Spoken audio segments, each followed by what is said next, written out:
Thanks for coming to the It's Show Business podcast. Thank you for having me. So exciting. You walked here from your place in Studio City. Yeah, I got to keep the New York alive in me a little. Yeah, you do. Yeah. Was it weird? No, it's not weird if there's sidewalks. Right. I've done the where you're like, I'll walk there, and then suddenly there's a period. There's a highway? Yeah, you're like on the grass, and you're like, oh. Yeah. Sorry. It's not even a highway, just all the boulevards. Right. And then people look at you like you're homeless. Absolutely, yeah. I don't understand how people are so thin here and nobody walks anywhere. Does that make sense? They are thin and they don't eat. It must be okay. it. It must be it. Yeah. Don't eat or work out or drugs or smoking. Well, smoking's kind of, it's weird. It's kind of coming back. I see a lot of people smoking. Yeah, it's very odd. Does vaping keep you thin? Because I think cigarettes did. It's the same thing. It's nicotine. Yeah. But I think it's mostly when people try to quit, they'll immediately gain some weight. Oh, okay. Because it's kind of an oral sensation. So right. You'll want something in your mouth kind of thing. Something, yeah. Yeah. So, substitute, put it in. Yeah, it'll work. Because a lot of people that even start smoking, it was because they quit drinking. So it's like, I get it of like, especially in a town like this where you like might start to quit. Then you're like, oh, I put on 10 pounds. I got to get back to smoking. Yeah. Right. Everything is so visual now. Now with our phones and the pods and everything, we're just on 24/7. It's strange. Yeah. I clearly dress my best for the No, you do. You look great. And I think we met in New York. Or did we meet here? One of the two. Either at, I think, New York Comedy Club.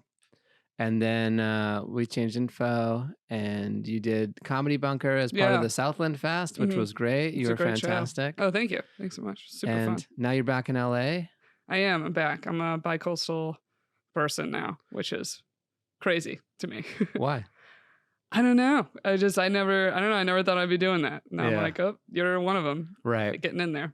Well, it's part of the business is here, right? It's like the comedy scene is so much better in New York and in some ways in terms of spots and availability and the amount of clubs. Right. But if you want to do anything in traditional media or other spaces, it really still lives here. Yeah. I feel like, I hate to say this, but it's like, I know I was in New York, so it makes more sense. But it almost feels like there's a lot of undiscovered comedians in New York as opposed to LA.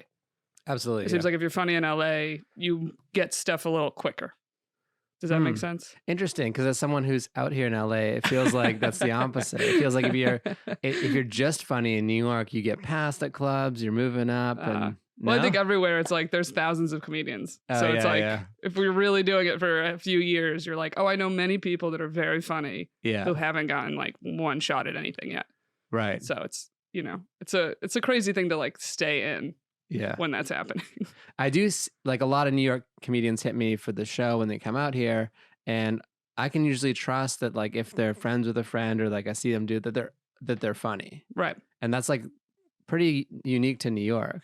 It's like if they've done spots at these few clubs or they had friends with these people, I'm like, I don't even need to watch the tape. They're probably good. I've never been disappointed. I've never had a New Yorker come and just stink it up. So well, that's good. Yeah. I was going to say it's more brutal of getting on shows. It's kind of like people don't even care if you have a credit. Like if they don't think you're funny, you won't get put on. In New York? So it's almost like less networky.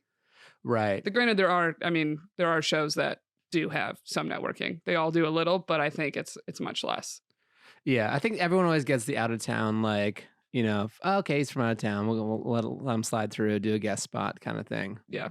Yeah, New York is all about the funny. Yeah. Which is great because it's also about the brand. Like people can go out just to the cellar and know they're going to have a good time. Mm-hmm. They don't need to like wait for a certain comic to be there. It's always going to be good. Yeah, exactly. Yeah. There's a lot of rooms like that are independent. I mean, that's how the Comedy Bunker was when I was there. It's like, oh, these people are just comedy fans. And they're like, yeah, we know the show is in a house in a basement. We know it's in a house. We know it's a good time. But it's starting to be like I can just put the post up for the show and people will come irrespective. Yeah. I mean, there are certain comedians, obviously, they're like a big draw. Like we had Sam Morril. Oh, yeah. I love Sam. People were like, oh, because he's from out of town. He's only here for a few weeks and people really respond to that one and other people as well. And Taylor Tomlinson's a draw as well. But generally, it's nice to be in a place where you don't have to like rely on the lineup because then you can put more people who are just funny up. Right. Exactly. It's when you first start a show, because I felt this with my show, you have to kind of be brutal up top. Yeah. That you have to be like, no, I want everyone on this lineup like to kill. Right. Because you like when you're building audience, you want them to leave being like, we have to come back. Mm-hmm. So even if just like maybe everyone's not a killer, but like whoever the last 2 comics are so important of every show. Because you're like, that's what people remember the most when they leave. Yeah, exactly. Have that's a weird the experience. ending. Yeah. Like that they're like, oh, okay. It was fun. Yeah. And, or they'll be like, oh, it felt a little long. And it's like, no, because you just didn't like the last person. Right. Yeah. I feel like 90 minutes is the sweet spot for a show. Yeah. I mean, I'm saying even like hour 15 tops is what I've been doing. Oh, yeah. And it's 15. great. Because you want to know why? Then the whole show also tends to stay for the show. Right. When it's like, when you go up and you're done and you're like, oh, how many more comics are there? And it's like 3 or 2. You're like, no. Yeah. All right. Now I feel like a dick if I leave. But when it's like, we have 5 more, you're like, yeah, I'm gonna head home. I had one recently that just had too many comics. And I was like, all right, we got 2 more comics. And I heard the guy in the front row go, fuck. Yeah. You hate, that's the like, worst. You don't want to do that. There's rare rooms that they're like, more. Right. More. Yeah, like, it's a lot of brain processing. You're like, do I like this guy? Is his face weird? What's he wearing? She wearing? Everyone, we're just humans. We're processing this whole thing. Oh yeah. And we gotta like adjust, and it's a lot. I've barely watched movies the past couple years. Right. Because they're so long now. So long. And I get it because they're expensive to go to. But I'm like, I don't care. I don't care enough about any movie. Like I started this thing when I got mono a couple years ago. Oh no, mono. Yeah, like as an adult. The kissing disease. Yeah, I got it. I got it from my sister who was in college. Uh-oh. She didn't know. I shared a drink with her. Suddenly I got it. Yeah. Made it through all college. No mono. Then I got it as an adult. So I started this little like blog thing where I was doing halfway through movie reviews. Okay. That just for like a fun thing because I just had mono. I'd be so tired that I'd like watch half a movie, go to sleep, I'd wake up and I'd like review my thoughts on it. But basically any movie, if you stop halfway, you're like, this movie sucks. Right. I'm like, fuck this. I'm not continuing it. Mono's one of those diseases too where like no one believes you have it. Like, do you? Yeah. Like, I'm just tired. Like, do you have it? Yeah, it's you don't know till you get it. People that have had it, they're like, oh God, yeah, you feel like you just got hit by a truck. You're like, yeah. Like, also your throat's on fire. So that's mainly why a lot of people lose weight is like you pretty much are sleeping all day. And then also it like it's a little painful to eat for a while. So you're literally just like sipping soup broth. Like, oh, I think this is okay. Mono life. That's crazy. But yeah, sounds like you have all the trappings of a good show producer. What's your show called? Well, I don't actually. I just gave it up. It's called Bitches Brew Comedy. Bitches Brew. Oh, I've heard of Bitches Brew. In New York. Yeah, so it was a weekly Friday show. Okay. And I did it for 4 years with a couple gals, and then but over those 4 years, like the one girl left and the other girl left because she was moving. Yeah. So it was just 2 of us, but the other one is in DC. So it was mainly just me for a while. And as great as it is to be able to book so many people and especially help out anybody I knew that was out of town. It just was too much because I could barely be there. I trained like 4 other people to host it. Right. That I would just like basically just be the booker and being like, yep, okay, go do it. Would you do a spot or no? You wouldn't even be there. If I was in town, but then a lot of times then if I was in town, I couldn't even make it there to do one. Yeah. Or like hosting it was a lot. So right. So then you're just administrative. Yeah. And it's as great as it is, it's just like it took too much out of me. Right. I started working on some other projects and I was like, I don't have the time for all this. And I personally, I couldn't take anymore mentally people bothering me all the time. It is a lot. I couldn't. I'm like, God bless anybody that runs a show. Because even quote, not great shows, you still get bothered. Oh, you get bothered if you have a microphone and a stand and maybe a stage, they'll bother you. Even if you're on an open mic, you get bothered. People are like, can I come by and go up early? It's like, this is a mic. Just go to your show. Just joke's not ready. Don't do it. Keep it moving. Or do it. It is a hard thing. Like it's a love-hate relationship. Yeah. Basically, I hit the point it was just more negative for me personally than it was positive. So, but it's hard when you grow something. It's like a kid. It's a baby. It's a baby to you. How do you feel now that it's handed off? I mean, honestly, I was like pretty over it for a while, yeah. But I was more just trying to make sure like, who do I want to come in and like replace me and trust that the show stays good? Because that would kill you more as you leave. And all of a sudden people later are like, yeah, what happened to your show? Yeah, Like, I mean, I've worked for 4 years and it just went in the toilet. Right. It's like Comedy of the Knit. It has like different iterations. Yeah. And it's still good. But it stayed good. Yeah. Right. It's a lot of work. But I know. And then even with giving it up, like people still have like been hitting me up because I didn't make a public announcement because I literally was just too busy. I was like, I kept going to write one. And then I'd be like, I don't know what to say. And, but then people, when they ask me and I'm like, oh, I don't run it anymore. I'm like, message, the Facebook page. That's where they take requests. They're like, who runs it? I'm like, the Facebook page. Because I'm basically like, you're going to eventually find out. And I'm giving them like 2 months of peace and quiet of people not bothering them. Right. Because the worst is when you give, I feel like with any business, even in other jobs I worked, was when you give people clear directions and they don't listen. Mm-hmm. And then that just makes you be like, oh, now it's a no. Right. Like, you don't want to be a dick, but with running shows, you're like, I get bothered so much that it's like, yeah, you messaged me with no tape. I don't know who the hell you are. I'm not even answering you. I don't care. Right. I'm like, you should learn by now, Yeah, follow the instructions. It is, the no answer, unfortunately, is part of it because you just can't respond to everyone. And you can't watch tapes. Like, I don't watch tapes. I'm just going to put it out there. I don't watch the tape because I also, like, I didn't do You don't this. at all? I don't. I mean, I would, but I hit the point I couldn't watch them anymore. So I felt unfair. If it was like I got 3 a month, but I get 250 a month, I'm not watching 250 tapes. And I don't think it's like, I don't want to be in a position where I'm like, you're funny and you're not. It's more of like, to me, it's relationship. It's like, I know this person. It's like a job application more than like whether I think it's exactly my type of comedy. It's like, is this person responsible? Are they going to come and do a good job? Are they a good fit for the show? Yeah. Is it nice and fit in the lineup? And are they like somewhat of a draw if we're in the building phase? Those are really the equations. And are they cool? Like, is it I'll give a good person who's like cool a shot way more over someone who's not. See, that's the tale of someone who's been producing for a while. Yeah. Because you hit the point that you just deal with so many people being dicks that you're like, I don't care how funny or famous you are. You were rude to me and I'm done. Why would I ever help you? Luckily, I haven't really had the dick factor. It's just like, Paige Weldon? Yeah. I always big her up because she did the best booking. Like, she should just do a class and be like, do what I do to get booked. It's like, here's an email. Hi, I'd like to do your show. She's researched to say, these are the Wednesdays. The show's on Wednesday. Here are the Wednesdays. These are the Wednesdays I'm free. Here's a tape. Here's my credits. Thank you for your consideration. Yeah. Good night. I'm like, those are my two biggest peeves is when people don't listen to the directions. Yeah. And then when they don't do the very basic research. You are asking me.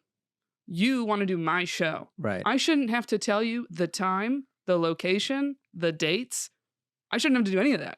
You should be making this easy because you're asking me for a favor. Right. So when I've like responded to people that messaged, I'm like, hey, blah, blah, you free to stay to the, like, I'm like, oh, send me your avails. Like, when's the show again? What day? What time? Yeah. I'm like, you're literally on the Facebook page. Go look. It's 2 seconds. Right, it's in every post. 8:30 at Hallier's Bar. That's it. Like, we're trained with these phones just to kick, like, it's like email or text tennis, like bat it to the other person's court to handle it. Yeah. And it's frustrating. Yeah. Just in life, like, I feel like the more texts and stuff you send, the more you get. And I try to just not start new text conversations that don't need to be text. I try to call people now. It's going to be weird. Maybe you'll get a call from me one day. That's true. And you'll be like, why is he calling me? And then you're like, then we eliminated a whole hour of text and life. And oh, yeah, for sure. I mean, it's just, I was going to ask you too, how do you feel about people being on time? To the show? Yeah. I mean, I appreciate it, but I also understand, look, it's LA, traffic is crazy. If you have 2 spots in this city, it's like a 5 spot New York night. It can be nuts. And a lot of shows in this town start around the same time.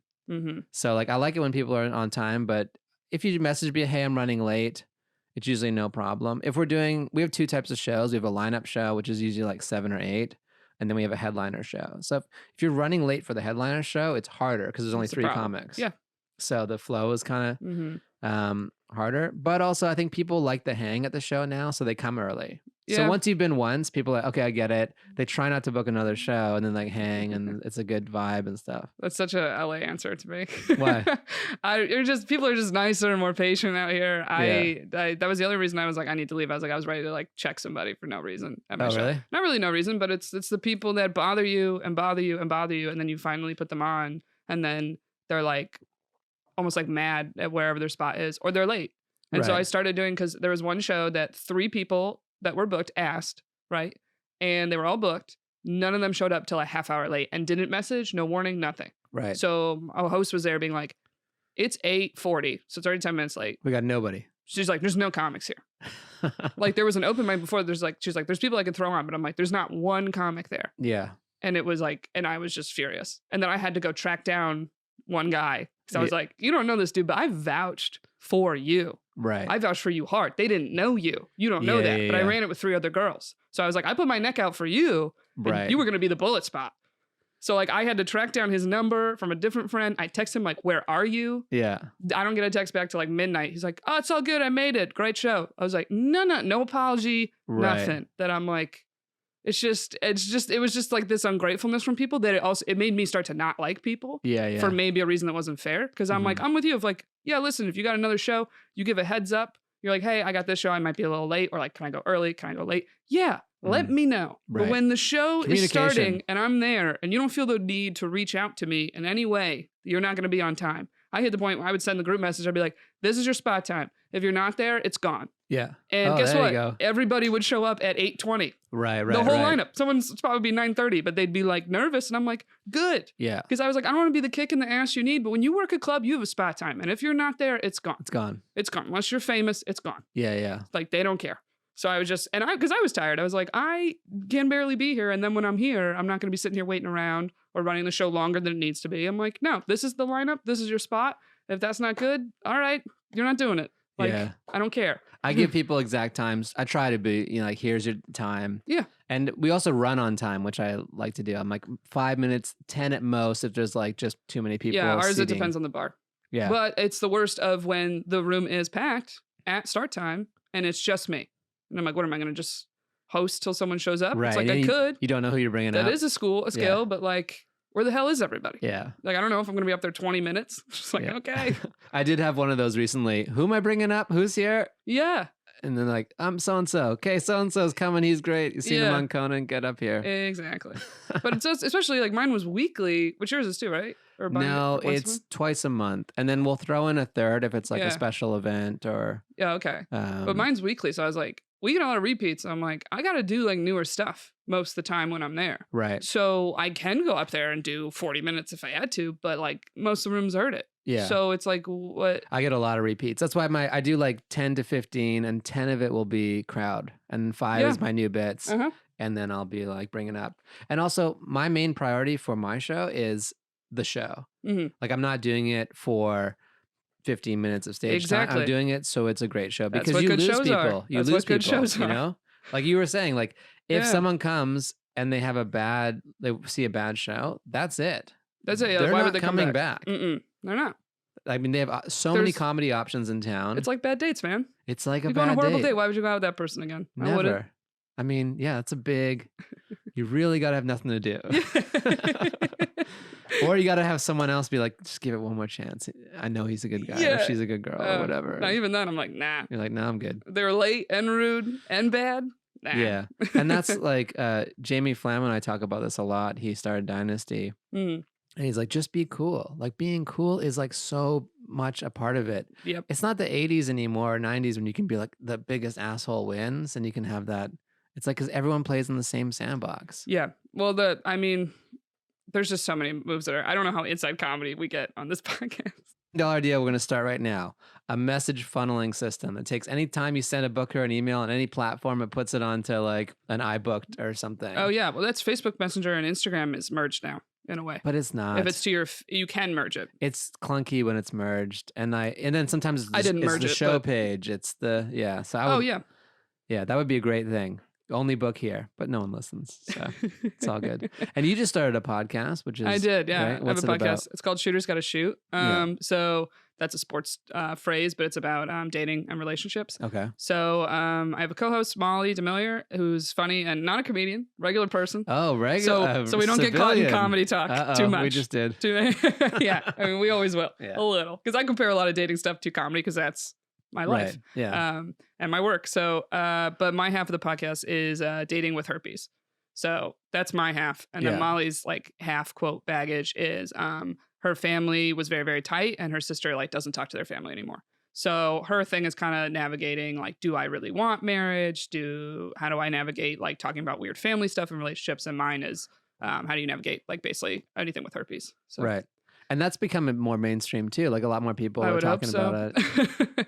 Yeah, I felt more like with the Me Too movement and all like mental health, everyone being so open about things that have happened to them. And it just made everybody else feel less alone. It's like, that's kind of the goal of it. Right. And that's mostly the messages I get for the podcast of people that find it that also have herpes. Yeah. Or people I even knew that I had no idea. Like people from like my childhood were like, oh my God. Yeah. Like, me too. And and it's this whole thing of like, God, I haven't even like told my parents, or like, I just feel so like I would be judged. And it's like, yeah, you will, but you kind of have to just hit a point where you don't care anymore. Right. Because it's like, especially me personally, my life, me and my co-hosts both played sports. So we met through basketball. So we both played at college.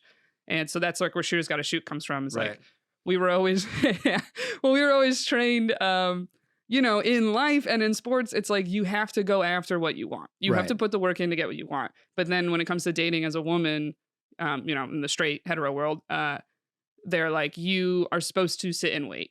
Yeah. You're not supposed to ask boys out. You're not supposed to initiate, like all this stuff that we kind of were like, well, we feel like if we sit there and do nothing, nothing happens. Right. The same way in our careers, if we sat there and did nothing, nothing would happen. So we're basically like taking different like dating methods and research, and like it's actually a lot of work to do the pod, but it's actually really great because I've even like learned a lot. But we look at a lot of old school stuff. Like there's this book, The Rules. Okay. But it's like the whole book is basically being like, take whatever man is absolutely in love with you and like does everything for you and wants you so much. And at no point is it like, hey, you also should be like attracted to him. Oh, the rule. What year is this from? It's not even that old. It's the 90s. This book came out and it made like a huge thing. Take whatever man who worships you. Well, like that's what I've taken from it. Yeah. It'll be things like, you know, never call a guy even if he asked you to. Right. Like all these things. But a big part of it too is like never be in a bad mood. Like never say anything about this. Never. And it's like, well, that's just like muting. You're literally being like a robot. Wow. And yeah. So it's like, there's that book. And then there's a book called like Never Sleep Alone, which is like the huge feminist. It's actually like, go fuck everybody. Okay. It's like, go be the thing that can't be tamed. And that makes people want to tame you. But that's more like, go out there, talk to people. It tells you like, go out without your phone, go out alone. It's like, look good, like feel good, look good, feel good. Right. It's like, that one's like, go out without your phone. Yeah. Like, because you're more likely to like look around and catch eye contact with people. Is this like co-written by murderers? No. Yeah, right. Go there, look great. Go without your phone. Yeah. Don't tell anyone where you went. Right. But I don't know. But it's like, but I remember reading like The Rules. Yeah. It was actually recommended to me by an Uber driver in North Carolina who was like, you need the rules. I was like talking to my friend in the backseat. I was like, okay. I'm like, this crazy lady. Like, I was like, first of all, I was like, you're driving the Uber. I'm in the back. Right, so as of right now, don't look like I need the rules. I don't need the advice. Yeah, right you're the one that said change your life. life. I'm like, did it? You're driving Uber. Anyway. Right. It's like Jay-Z line, you're broke. What the fuck are you going to tell me? Yeah, exactly. Yeah. It's like, well, I don't know if she's broke, but you know, it's basically like, not the time to be like, I'm doing better than you, honey. Or also I was like, well, are you married? I don't understand. Right. So I was like, okay, but I had a, 8-hour drive back home. So I got the audio book and I listened to it and I was partly just cracking up the whole time because I was like, this is absurd. There's so many things it says that make you furious. Yeah. Like, it's like, if you're, it's like, hey, if you're ugly, get a nose job. And I'm like, okay, like that's a little brutal. Not that I'm against plastic surgery, but it was all about like how you should look for a man, how you should, talk to one or not say anything. And, and there's stuff in it though that I do agree with. There are things in it that I do agree. Creating an aura of desirability from a male perspective. It's more being like, because each chapter is a different rule. And there are ones that it's like, a lot of times it's basically hinting at like, if someone likes you, they will reach out to you and make some sort of effort. Mm-hmm. And that I do agree with. Because it goes both ways. Yeah. Of like, as much as, a lot of women will be like, no, I don't initiate. It's like, well, then there hits a point, though, that you will text first. Or, if you didn't hear from them for 2 weeks, you might suddenly be like, or you initiate in other ways. Yeah, you like that Instagram. Standing too close to the guy at the bar. That's one. Yeah. Well, so our podcast is trying to figure out, like, how do we essentially stay true to ourselves? And it's like, okay, you're always like initiating something. Yeah. Because no man typically will approach you in person if they don't feel like there's an open door. Yeah. Like you're married. How'd you meet your wife? We met at Toast. It's a brunch place near the Beverly Center. Oh, nice. So it was like a group of table of 8 people, and we just happened to be sitting next to each other. And I had a go-to line at the time, which was, oh no. People asked me what I did. I never said show busy stuff. I just said turtle farmer. And she knew a lot about turtles, and we talked about that. Are you for real? And so I had to kind of make it up as I was going along because my turtle knowledge. Yeah, I was like, how much turtle knowledge do you have that you would say very limited, but no one else knows anything about turtles. So. This is literally like Seinfeld, the marine biologist. Oh, yeah. He's like, I'm a marine biologist. Like, no one knows about this. And then he's on the beach. And you're like, oh, it's go time. I didn't even put that together. That's hilarious. Yeah. This is crazy. So if it got to like the second step, I'd be like, oh, well, what do you do with your turtles? I like raised them for the turtle racing at that bar in Culver City. Oh my God. And then no one's been there too. So then kind of like goes away. Wait, okay, so can I ask At you the this time, I though? was in music production, and Okay. like every lying person in LA is like a music producer. So I just felt like it was a lame. Yeah, we're all writers. Yeah, we're all writers. Yeah, producers. exactly. We're producers, we're Yeah. directors, or all that stuff. So I just thought it was a funnier kind of way to We all talk got about YouTube it. and TikTok and everything. TikTok. Yeah, I'm an influencer. Can I ask you this though? Yeah. Were you, when you initially sat at the table and like looked at the girl next to you, were you like, oh, Yeah. yeah, Yeah. that's always going to be there a little bit. Of course. You know what I mean? That's the thing I think is a big difference between men and women is like, for men, I feel like that kind of has to be there. And there's rarely the opposite of like, oh, this person that was my friend, all of a sudden I got to know them. Oh, now I'm attracted to you. Mm-hmm. Like a lot for men is just more physical. It is what it is. But what's funny is I feel that way. Yeah, I'm that sure a lot you of do. women don't. They're like, no, a lot of times like I'll go on a date. They'll be like, no, go on a couple more. You're like, they might grow on you. I'm like, no, I wasn't into it the first date. Why am I going on the second? Yeah. I'm like, I don't, it's not just appearance, but it's more, I don't know. One of the best pieces of advice I got was, as a guy, you have 3 seconds when you see a girl to talk to her. Otherwise, you turn into a stalker. So if you see somebody, you talk to them right away.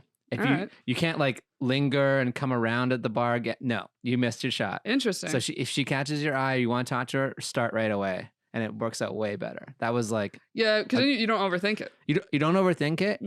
And I think women have a really high stalking radar. So like this guy keeps looking over here. Yeah, exactly. Yeah. It's like he's a creep. That's it. So but it's a and then women tend to love spontaneity and like taking initiative. So you kind of show all those things right away. Right. So that was I like that. My move. I do the same of the, well, it's like if you catch eyes with someone or, if you catch eyes with someone, like, this is actually the advice my mother told me. She was very like, a lot of times, like, if you just smile, like, if you want to talk to them, then they'll come talk to you. Right. That's a way to, like, open the door. Because we've all had to, like, you catch eyes with someone, you're like, oh, no, not that guy. You're like looking around, you're like, nope, don't come over here. That wasn't.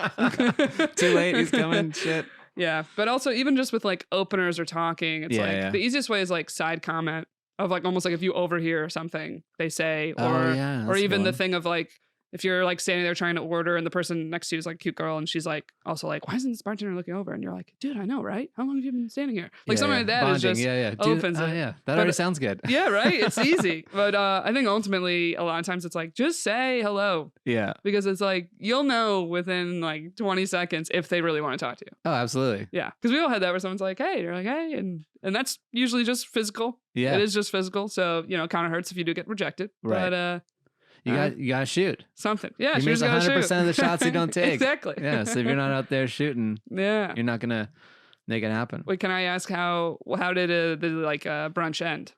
Were you like, oh, can I get your number? It basically was like you were talking the whole meal. I'm assuming we went to the gun range. Is this like is this like someone's birthday that you met? No, so it was friends just like of friends? friends, a group, and then we ended up. Okay. I don't know. I'm a Canadian. I'd never been to a gun range. Went to the LA Gun Club. Yeah. And started shooting. They're like, I don't know how it happened, but we started shooting guns, and then shooting guns. I think it was 4 or 5 of us, and then we stayed in touch. And I think this is the part I'm curious about. Like when did you like get numbers? Did you ask for the number? Because as much as it's like we've all been in those situations where you're like, oh, that was fun, and that guy was like flirty, or that girl was really flirty. I don't remember. And then you're in the. I don't remember getting the number part, but it happened sometime during that whole exchange. Yeah. Yeah. I like that though. Nice. And then I think we hung out at like a Cinco de Mayo party, which was like another group event, and then so you had two group things before you really were like, let me take you out. Yeah, it was 2007, so it was a long time ago. No, this is like just when cell phones started. Cell phones, but I'm glad I missed the whole Tinder thing. Yeah, a lot of people say that, but it's that's not true. I don't know. It's weird. It's I had somebody. What's really hard, I think, for us is, I mean, you were in music at the time, but I felt like you probably felt like this with music. Did you feel like music industry, it's like everybody's hooking up with everybody in music? No. No, really? I felt there was, you're very focused in the kind of like what I was doing. So like everyone's in the studio working. The hookups were rare. Really? Okay. Yeah. I feel like most people in general, even if they're not entertainment, tend to end up with someone that's work related because that's where you spend so much of your time. Right. Even if you're working a 9 to 5. Yeah, work in school. Yeah. So it's very easy to like have cross paths with people. Right. Like it might not be the same office, but it's always like, I was a buyer, they were a seller. So we would have monthly client meetings, and it's like fit. a graduate over the time of like, oh, I knew them, not super well, but every time I saw them, I always felt good like that. Right. But it's kind of like with comedy, it's like there's many comedians dating comedians, and it works out or it doesn't work out. I don't like when comedians are like, oh, you shouldn't date other comedians. I don't fault them at all, because it's like, how could you not date another comedian? You're around them all the time. It's who you're meeting. There's so many pluses and minuses to it. But a lot of times the pluses seem to really help when, especially or before you're like, I mean, that's pretty much everyone's like, so many people are not in a position that's like, I work when I want, where I want, how many people I want. Like, when you get that, then it's like you could date anybody. You could date a regular person and be chilling on a Tuesday night, having dinner and having a normal life, But like, it even takes a while to get to a point in your career where you feel like you can even turn down free shows to be like, oh, I need like my one date night a week with my person. Yeah. So, but it's just like, for me, like personally, it's like, well, it's like, the numbers are in your favor. There's way more men. Yeah. They get what you do. They're not intimidated by what you do. It's partly nice to have someone you can like complain about comedy with that gets it. That's great. Right? Yeah. Or talk shit. It's even better, But it's something of like, I've like tried dating a couple comedians and it never worked. So I feel like, all right, well, I want to try to not date comedians. But then it feels like the only way out is online. And I hate the feeling of like that pressure. Right. Of like, oh, you have to do online now. It's not me really willingly wanting to. Right. It's like third choice. Mm-hmm. Yeah. It's like I want to, but it's when I'm on it a lot of times, I'm like, why am I doing this? A lot of it's just like our careers. Like, we don't want to be on TikTok, Instagram, Twitter all the time. But if you lose a presence on one of them, you might not. Then you're like, oh, you don't really know what's going to pop off. So play it all. Oh, God. Yeah. That's basically it. What's it like dating in New York, though? Because I lived there for a while, but I never dated there. It's pretty brutal. Yeah. It's especially, everything's open late. There's always people around more so than in LA a bit. So I feel like most people I know in LA tend to be in relationships as opposed to New York. But I mean, I'm sure it's just as crazy. But New York is very crazy for women specifically because the ratio is like 3-1. Men? Women to men. Oh, more women. Yeah. And so it's like, and that's including gay men. So. Oh, so if you go as a straight man to New York. Yeah. You're doing well. Mm-hmm. Yeah. There was some study that released of like, if you're want to be in a relationship, the best cities, and New York didn't crack like the top 10 or whatever. Oh, for women. I think I saw that article. Well, no, just in general, just in relationships. Oh, in general, it'd be a relationship. Like I think Boston was one of the top ones because it's more 50-50, but also it's like the train closes at a certain hour, the bars aren't open as late. So there's something to, or here, I feel like people are healthier, so they're not typically out drinking. Well, they go to bed early here. Yes, everybody's early to bed, early to rise. Yeah. So it's like, that's more of a relationship lifestyle. Right. That's not like, like even on a date, you wouldn't be out that late.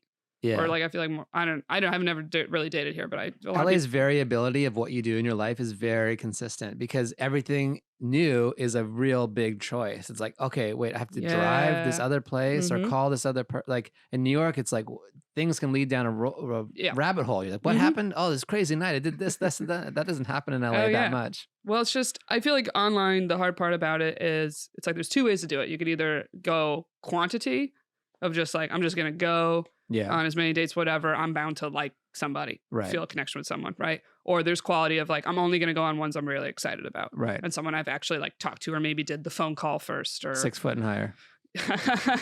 You know what? I don't care about height. You don't put a height requirement? I don't know. I like look at it. I don't care. But I have mine on there more to be like, hey, I'm tall. Right. So if that matters to you. You self-filter if you have a problem with it. Yeah, I don't care. I've dated short dudes. The first person I ever slept with was shorter than me and like skinny that I was like, Yeah. I got over it real quick. Right. You felt safer. Yeah. I could take them. Or it's I love when people are like, do you date short guys? I'm like, if I didn't, I'd be kind of lonely. If I just like rode off. I'm just under 6 feet. I'm 5'11". Okay. So a lot of guys think they're that tall and they're not, but you know. Okay. We're gonna have to measure it because I think I'm 6 foot. Okay. Yeah. I don't care. I really don't care. I'm like, because especially at this point, I'm like, I just want someone I like. I like being around. I'm like, I don't give a shit. That's a big part of it too. Yeah. I'm like, I don't give a shit about pictures. I'm like, I more care if you care. Right. If it doesn't bother you, it doesn't bother me. Right. We can Photoshop a picture. Not even that, but it's like, I mean, honestly, a lot of short dudes don't care if you're taller than them. Right. Do you think Tom Cruise cares that every girl's tall? No. Yeah, no, he's used to it. Because if you are shorter as a man, even if you're like A lot of guys I've dated have been like around my size, like an inch shorter than me, my height, 2 inches. They don't really care or even notice because they sit there going, yeah, I never walk into a room and I'm the tallest man here or the tallest person. Yeah. They're like, I'm used to it. I'm who I am and I'm cool with it. Whereas I've dated a guy that was like 6'5", even like one guy I dated was like 6'8", and I wore like heels one time and they were like sneaker wedges. Oh, so you couldn't see. I love sneaker wedges. Right, but you couldn't see that they're taller. And I was literally an inch and a half taller. Okay. So barely. And I was just standing next to him and he was like, did you get taller? And I was like, it's like an inch. And he was like, oh, I don't like this. Oh, wow. And I was like, what do you mean? He's like, I feel small. And I was like, that's what it is. I'm like, that's why super tall men like shorter women, because you're used to being like the biggest guy in the room. And if I'm next to you, you don't feel as big. Right. Because women typically aren't that close to you. Yeah. So it's like, if you're in that super tall range, even like my dad's 6'5" and my mom's 5'4". Yeah. Like, I'm like, he's always like, growing up would be like, oh, you're beautiful. Like, tall women are all this stuff. Like, you're athletic and like, that's, so beautiful. And I'm like, you married the least athletic person ever. And she's tiny. Right. That it's like, you're kind of a hypocrite. Yeah. It'd be one thing if you married a tall woman like me. It'd be like, yeah, that makes sense. Right. But like now I'm like, no, you're just like every other tall man I've met. You want a short gal. I have to say though, like I do have some like male friends that are taller than me, and like when you give them a hug, you're like, oh, I get it. This feels nice. The worst is if you pose in a picture or the hug. For me, men want to be the top of the hug. You top hug? If I'm taller than you, then I'm or I try to go even. Oh, like one But each? It's the worst when a dude's going top hug and I gotta like super bend. Oh. And I'm like, it's the same with photos. They'll go to put the arm up here, I'm like, elbow, and I gotta like crouch. Right, in the your picture posture's bad. That I'm like, just put the hand behind. You don't gotta put the hand on the back. I don't know, or nothing. Do nothing. I don't know. That'd be a good name for a podcast. Top hug.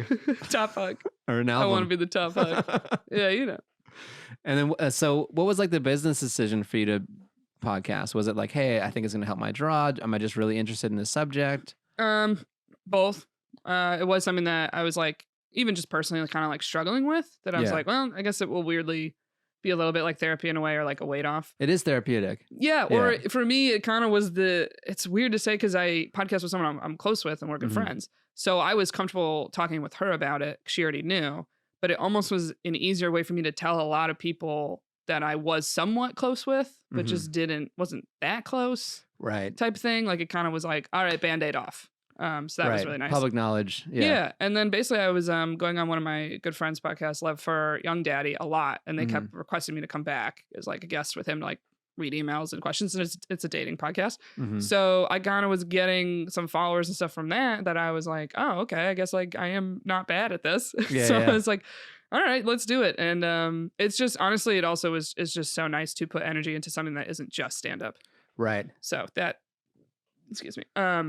It does satisfy the creative like creation part without having to do more of the same over and over again. Yeah. Or it's something that like, especially with the dating stuff we look at, it's having a hard opinion about something. And then I have to either agree with it or disagree with it. Yeah. So it weirdly also helps comedy in a way of like finding out how you view things. Yeah, your perspective. So many things come up and basically it's like, what do you think? And you got to have an answer.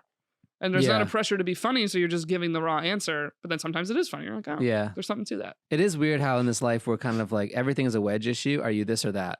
Do you feel this way or that way? And I mean, I kind of like stopped talking about politics and stuff like that too, because it's like I just don't. These are certain areas where like there's no point in discussing them. Yeah, and to me, in certain, especially if your opinion is already set.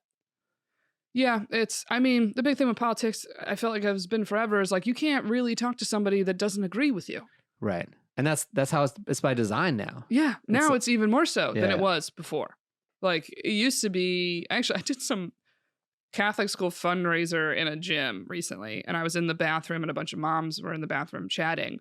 And some of them were Democrats, some were Republican. And they were talking about the election, but they were just talking about it. Yeah. And they weren't coming at each other. And then even this super liberal lady was like, no, a lot of my friends are Republican. Yeah. But like, blah, blah, blah, da, da, da. And like was actually talking fairly about like other candidates and stuff. And I was like, yeah, this is how it used to be. That's how I felt like it was growing up. It was like people were like, I knew couples that were, one's a Republican and one's a Democrat, and that's just what it was. And they were just like, yeah, they both vote. They essentially cancel each other out, but you know. Oh, that's funny. I don't know. They love each other and they still get along. Can we just stay home? Yeah. You promise? I promise if you promise. Are you sure? You're not mailing in? Okay. Exactly. But it's like nowadays I'm like, I feel like that would never happen. It's also so funny to be so passionate in two states where like nothing you do really matters. They're both going to be Democrat anyway. That's the one thing I can't stand. I know you don't want to talk politics, but the one thing I can't stand is when people are like, you know, the people want it. I'm like, no. New York and California want it. That's why there's the Electoral College. We would just decide every election. We have the most people. Where are the big cities? Like it'd be us and what? I don't know, Chicago? Like there was this map that came out that said like the United States of Canada, and it was just Canada, and then these two little things that came down on each side. Yeah. Exactly. Pretty funny. So it has been helping you. It's been growing your audience. Yeah, like it's slowly growing each episode and stuff like that. And I mean, it's like we have a Patreon. It's already like making some money. Oh, hey. Yeah, exactly. So it's one of those things. It's like even for that, I was like, honestly, I was like, I don't. On the grand scheme, I'm like, even that alone takes off so much stress from having to make money just doing stand up. Yeah. That it's like, yeah, listen, if it's making a certain amount per month, I'm like, I don't care how many downloads it gets. Right. Like if there's 300 people paying $5 a month, that's $1,500 a month. Hell yeah. Like, yeah, I'm splitting with someone, but it's still like, oh, that was money I wasn't making before. Yeah. And it's something I actually enjoy and other people and are it's enjoying. Passive. Yeah. Yeah. Or somewhat passive. Right. Exactly. So you're like, oh, this is like a monthly dependent. You're like, oh, that's rent money. Yeah. So you're like, great. Now my rent's paid for. So, and do you post publicly on the Patreon? Sometimes. Sometimes. We had a couple episodes. We did like a snippet from a couple, and we did the very first one we did public to kind of be like, this is what we're doing over there. Yeah. Because it's where we get like a little bit more personal. Like I just had a breakup, and we did an episode about breakups about this book, How to Fix a Broken Heart.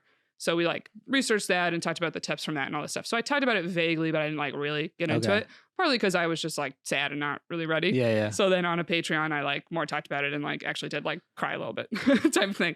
But it's almost this like, that is kind of a more inside look, or we give Patreon people kind of more decisions of what we do with the podcast. Mm-hmm. We survey them. We're like, hey, what's a topic you want us to do? Or what do you want us to talk just on the Patreon? Yeah. Or what's a question? Like if you email in questions and you're a Patreon member sending them in, we'll answer yours before we answer a non-Patreon. So you get a little bit of a like fast pass, cut the line type thing. So. And then publicly, do you put how much the pod's making?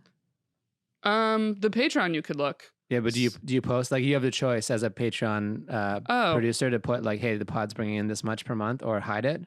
Oh, I think they could see it. Yeah. But it's also like we have basically 2 tiers. So it's it's $5 is the minimum. So I know what you mean. I'll look at some people's and it's like 300, but it doesn't say how much they make. Yeah, it is interesting like to put all that like from a business decision, especially with the ones that are very successful, to be like, I make tens of thousands of dollars a month. Well, there's something too being like, and the people come to this, see that, and they still want to sign up. Yeah, that's the crazy thing. Is part of you is like, okay, either it's like just they love it so much, or it's like there's content on there that they want access to. Yeah. There's an episode they want to hear that they're like, shit.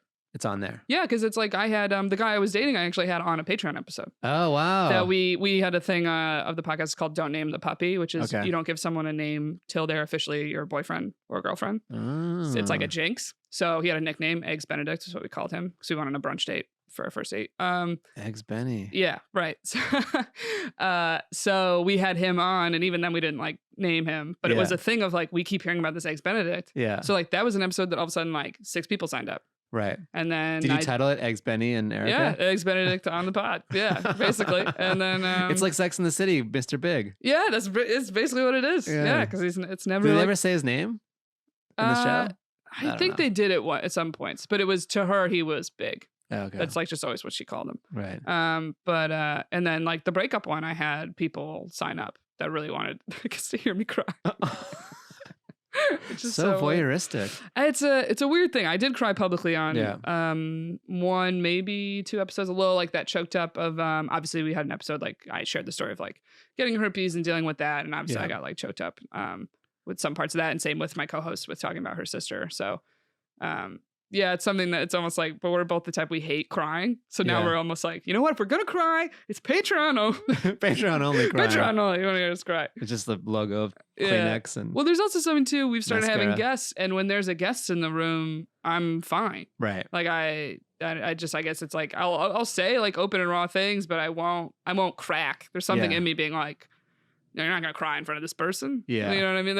I don't like other people seeing me cry, but it's like, now that my co-host has seen me cry a handful of times, I'm like, oh, you can. I'm over it with you. Oh, that's great. And then what episode did you start the Patreon?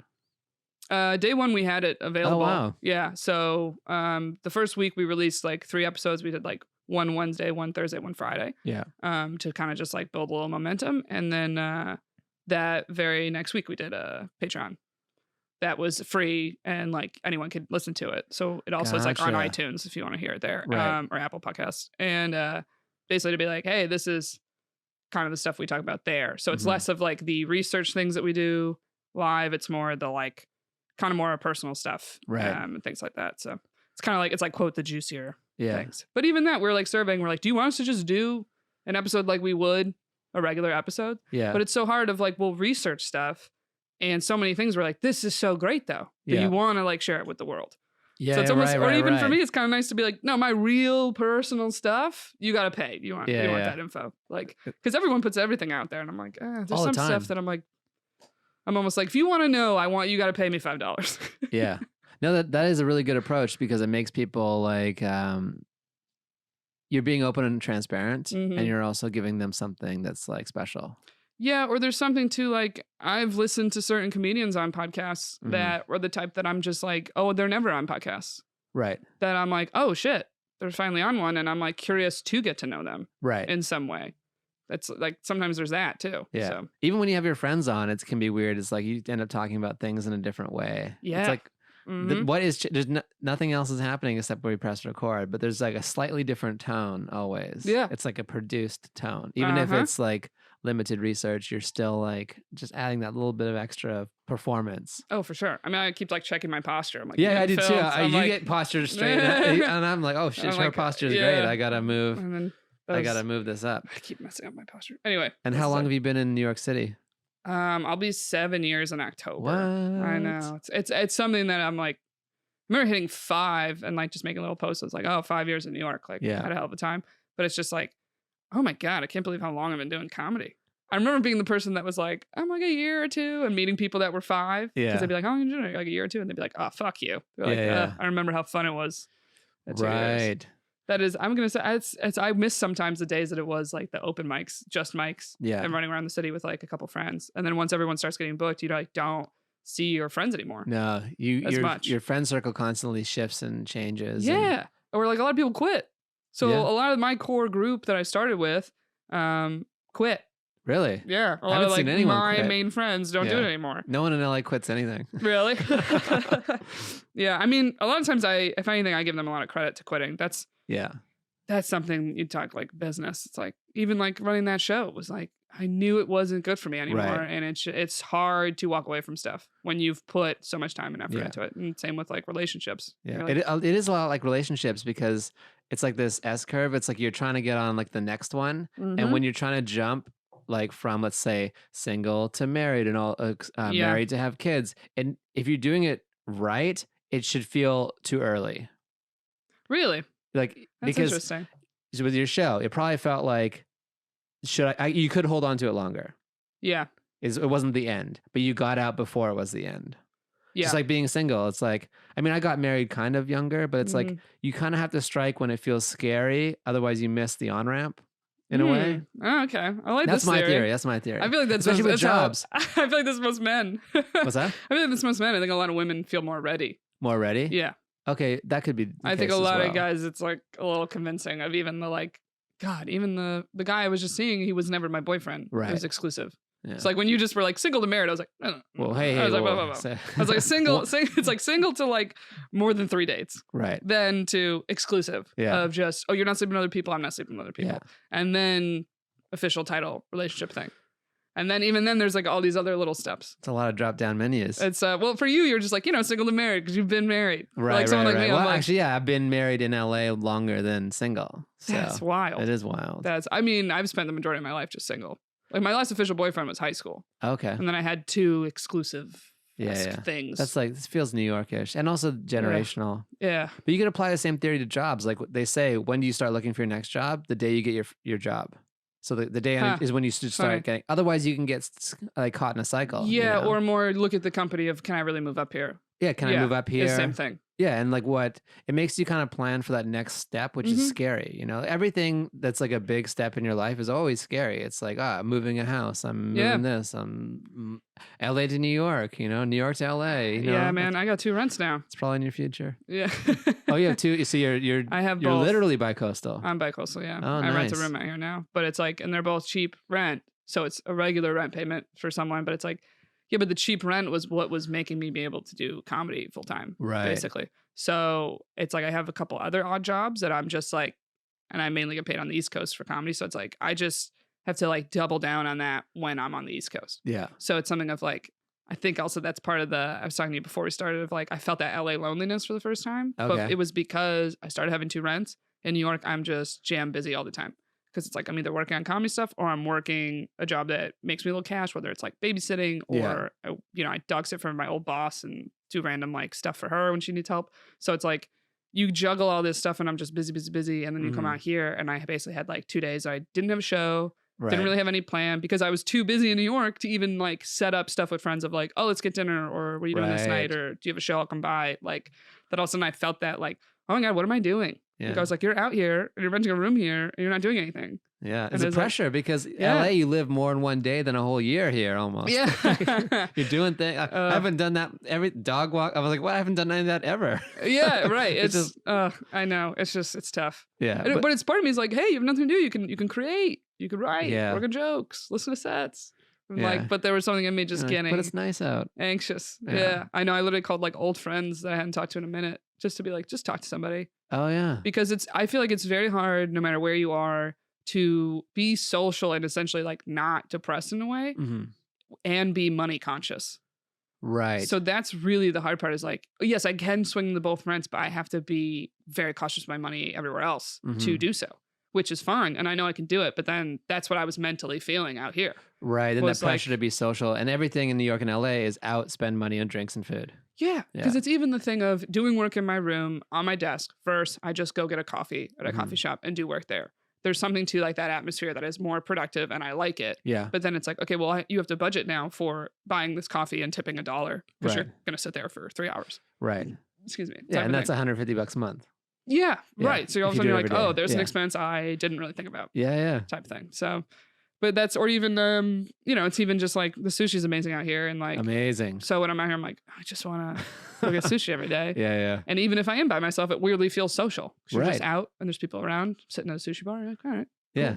Or that's the other thing with dating of like, you have to be out. You have to be putting yourself out there in some way. Right. If you're not out in the mix, you're not gonna, Yeah. It's, Jared Freed just did our podcast. It was so funny. Who? Jared Freed. Oh, Jared Freed. Great. And he literally, because we were saying there's such a thing of like, as a woman, like me and my friend, we do the podcast, we're like, well, if you have people in your life that you can hit up to just hook up with and have a fun night with, and it's basically like, quote, relationship night in a way. Yeah. Where you just have company. Where like, then there's actually no desire in us to have a relationship. But it's becomes sad and lonely when you're busy, and you finally have this like night off and you're like, oh, this would be great to cuddle, watch a movie with someone, or just be with someone you care about and you don't have anyone to contact. And then you're like, oh shit. But it's this game of like, we were saying, you know, you try to do these rules of like, only be with someone that cares about you, especially like when it comes to sex and stuff like that. And you're like, oh, I would love that. Yeah, I would love to only be sleeping with people that I really liked and they really liked me. You're like, I would. You're like, but sometimes it's been a minute and you're horny and you're like, this guy's fine. Like it's what you need at the time. Right. And then literally Jared's quote was him just saying like, yeah, if you want to get hit, you have to play in traffic. Right. So it's like whether it's you're on the apps being out there in that way, or you're physically being out there at a bar spending money, or even just like, you know, at the sushi bar for lunch and there's other single people there like eating alone. Like, but you're spending money. So it's like spending money. And also I feel like in LA, like people are so work focused. I feel like you're always bothering people. Like, hey, do you want to like, oh wait, you live in Santa Monica. It's like, oh, maybe next Wednesday. Everything's like, everything in LA is like 3 days from now. Where New York, it's like, what are you doing? Oh, we're here. Like, we're going to go see this group. Like that, other than like the Comedy Store, the Improv a little bit, it's like, there's no group hang that's like easy because everyone's so spread out. Yeah, exactly. Or it's, you know, even if you were the one to trek to somebody. Yeah. But it's still, if you're going to lunch, you are spending money. Right. on the lunch. You are, yeah. So that's I think the part for me right now that I'm like struggling to navigate is like, basically of like, you have to blow up the Patreon. Yeah, and then, yeah. Be like, let me be mentally healthy. Sushi tier and go see people. Sushi tier. Sushi tier. What do you get for 100? You can watch you eat sushi. We could do just $25 a month, right? Isn't that most unlimited sushi deals here? It's like $25. Unlimited sushi. What are you talking about?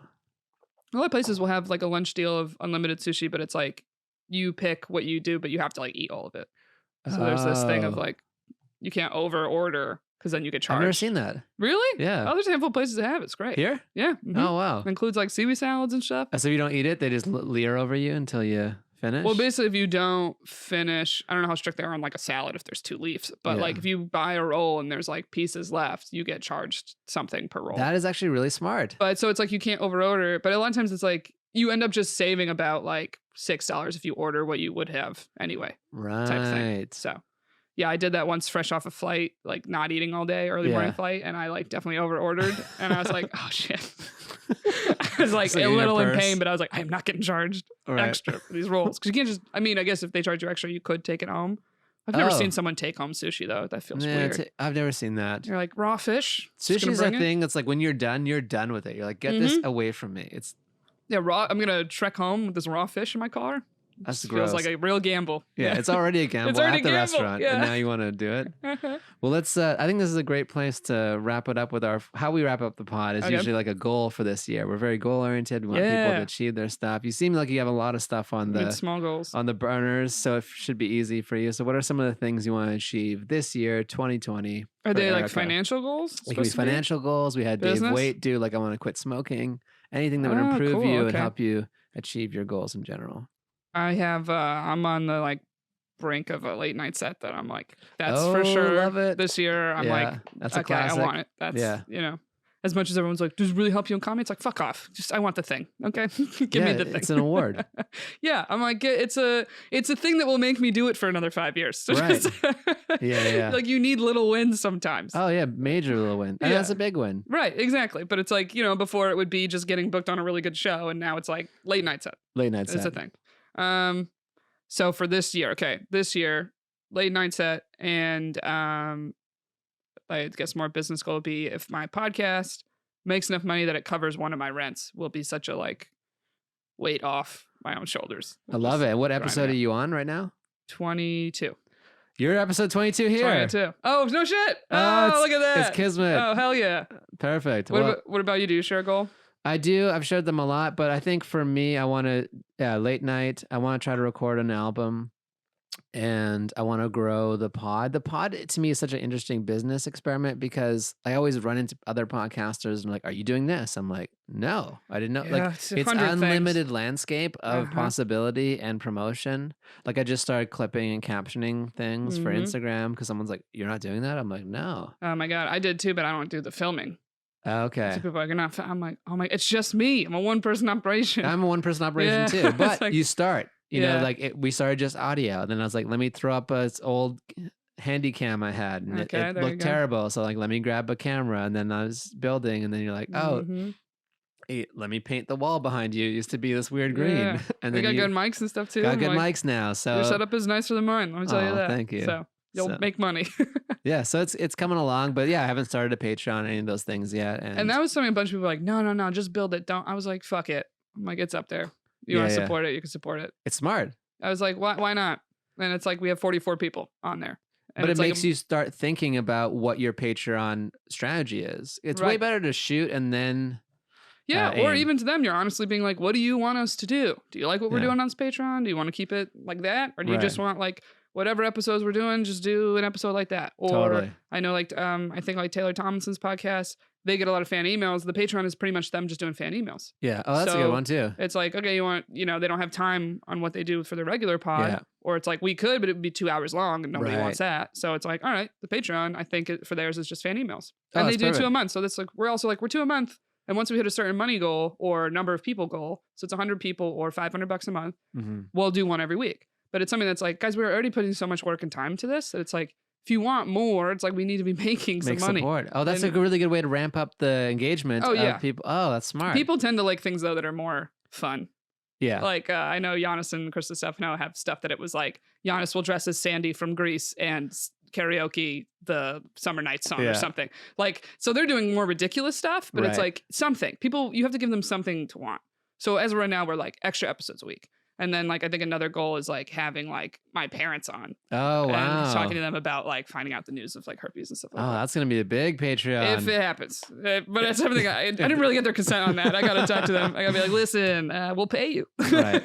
Just sneak in the Zoom to dinner. Yeah, or that's something of like if you want us to get big guests, it's like a way to do it is if we paid them. Right. Like so, my partner and I looked at that podcast being like, if it's making a lot of money one day, we'll happily be paying guests, even people that aren't, quote, big guests, just to be like, hey, we appreciate your time. We make money off this pod. Here's a little something for you. That's like when shows are free and there's a tip bucket and you get $5. It's still like, hey, thanks. Yeah, spread the love. Yeah. Yeah, something like that. So, oh, I love it. That's my other thing. If you run a show that's free, just have a tip bucket in the pack. Don't pass it around. Just have it like by the door on the way out. Be like, you could throw in here if you want. We split up the comedians. We do not get paid. Yeah. Like you would be amazed. Just do that. I did that with my show and then it was so great. Like it hit the point where you're hitting the point, like pay everybody like $20. Right. Which is great. That's like club spot money. So it's something that's like, hey, just if you have a show, just have it. Right. Have it in the back. Yeah. You never know. That's another great show. You never tip. know. Yeah. Sorry. That's my business tip for I love everybody. it. Great business tips. Where do people find you? Sperica? Is it on all? Yeah, Sperica. That's all my things are Sperica. That was my college nickname. It was the same on platforms. I just kept it. Oh, it's a great one. And it was available on all. So. Yeah. So SPERICAA, or if you search Erica Spera, Erica with a C, I'll pop up. So, and Shooters Gotta Shoot. Shooters Gotta Shoot, that name. Yeah. And follow her, donate to her Patreon. Let's get her rent covered. Yeah. And thank you so much for coming, and we'll have you back. Thank you. Thank you so much. Take care. Bye.